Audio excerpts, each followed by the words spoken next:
Hey, what's going on YouTube? And welcome back to all my cloud scholars out there. I want to thank you all if you are continuing watching this Log Analytics Workspace series. Today, what I want to do is talk to you in this video about resiliency, right? That's what we're talking about here, how you can replicate your Log Analytics Workspace.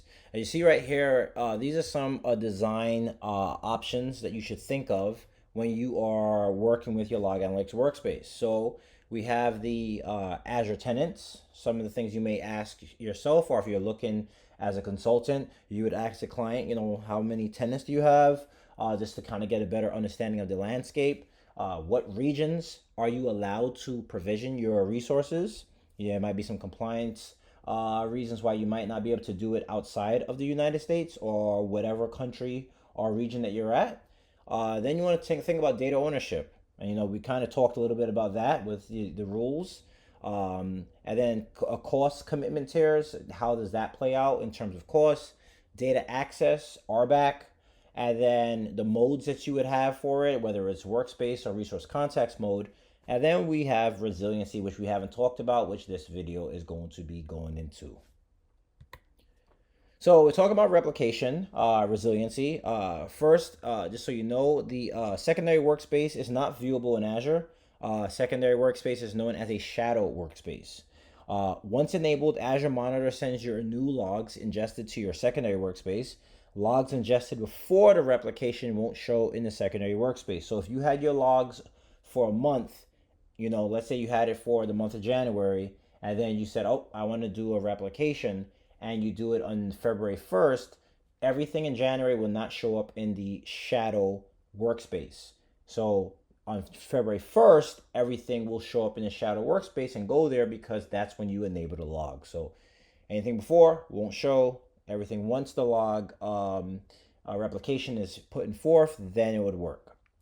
Another thing you got to take in consideration is a manual switch over if your primary goes down. Microsoft gives us the ability to do that ourselves. It's depending how you're looking at it. You might say, man, I wish that they would do it themselves or for us, or possibly it's a good thing, right? So you could kind of go in there and you can make the change, but it's very important that you have your alerts set up and properly, because if the primary goes down, you don't know, then that could be some issues later on with compliance and your legal team. Then also you have you are charged for replication to your secondary law. So just keep that in mind. It's not like they give you a secondary workspace and you're not charged for it, but I'm pretty sure most of you aren't even surprised by that.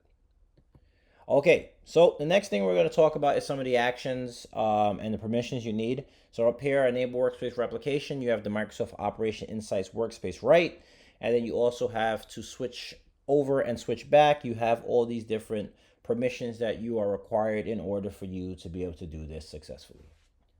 All right, so throughout this entire series, we've really been working with demo law. I created another Log Analytics workspace because I wanted to show you how you would go about setting this up. So one of the first things I want to talk about is if you look at Replicate Me, this is the one that we are going to be replicating. Plus, I have up here the Microsoft documentation where it talks about an enhanced resiliency by replicating your Log Analytics workspace.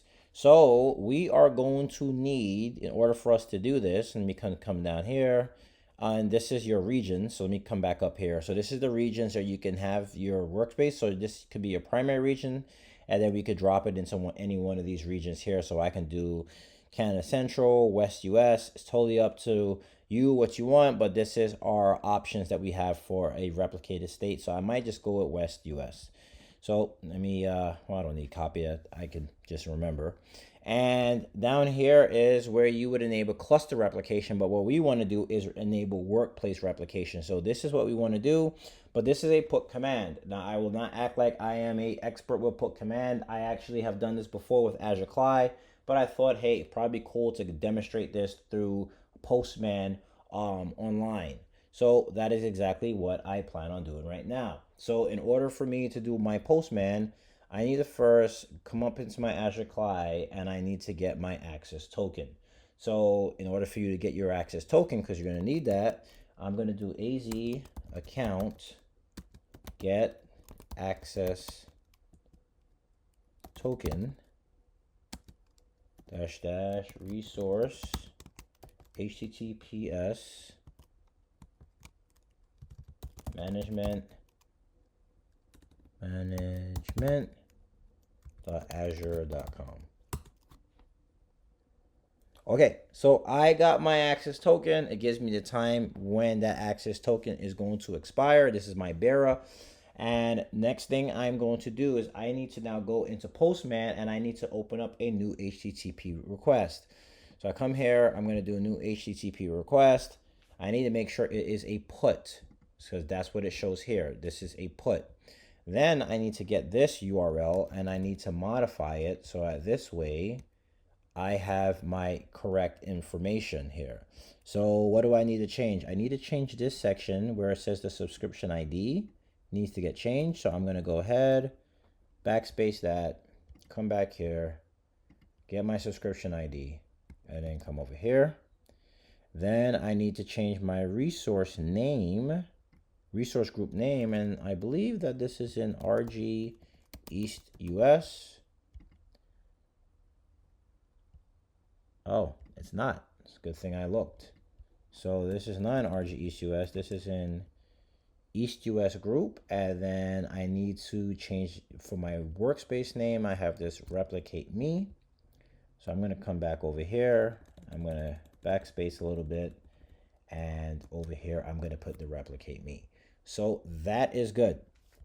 Next thing I need to do for authorization, I need to go my bearer token. So I need to capture my bearer token and put that in there. So I will come back to the video once I am able to copy my bearer token.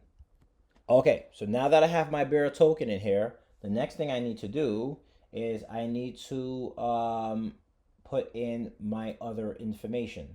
So I need to have my body information. So I'm gonna come here. I'm gonna come back up here. Don't have to worry about the headers.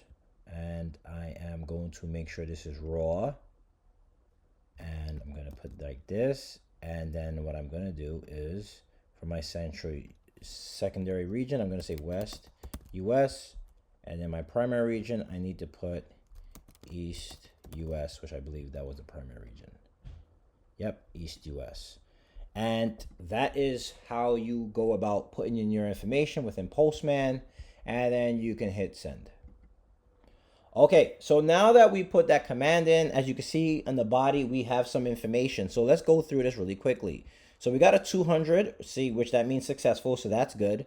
And if we come through this and we read through this nice and neatly, we have properties, we have the customer ID, we have provision states updating. It does take a little while for the replication to fully go through. Retention is in 30 days. We also have enable log access use. That's true, but we're looking for replication. So let's keep going. There we go. Replication. So it says enabled is true. And then it also tells us the location, West US. And then provision state enable requested. Creation date gives us that. Last modified and all that other good stuff. And it also tells us the East US and the name of our workspace. So, you know, as I said before, it is called a shadow log analytics workspace. So you can't see it in the portal.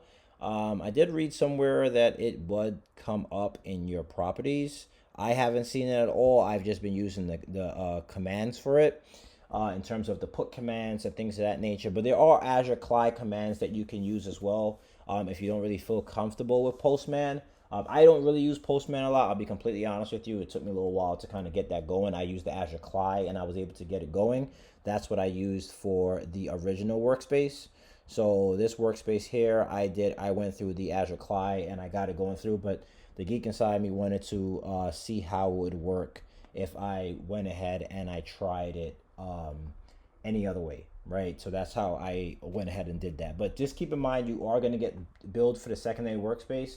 So even if you want to keep your secondary workspace and you want to just kind of get rid of the replication, this website, if you do log analytics replication, I believe down here somewhere it's going to say disable work replication, and you would just put that same command in and do the same thing. The problem is if I were to do it right now, I'm going to get an error message because it's going to say you just replicated. You have to wait an hour to disable the replication.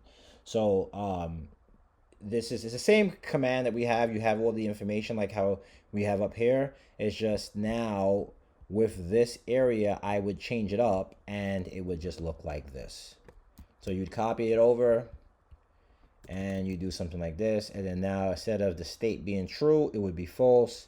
And then you would just leave only your primary region there for your workspace. And then that's pretty much how you go about it with the replication. So I want to thank you all for watching this video. I hope that you got something out of this video. Once again, my name is Kieran Tross. If you haven't done so already, please smash that like and subscribe button. It really helps me out with the algorithm, and I really enjoy making these videos for you. You know what my goal is here at Cloud Scholars. It's to get you from scholar to consultant, and of course, consultant to expert. Thank you, and see you next time.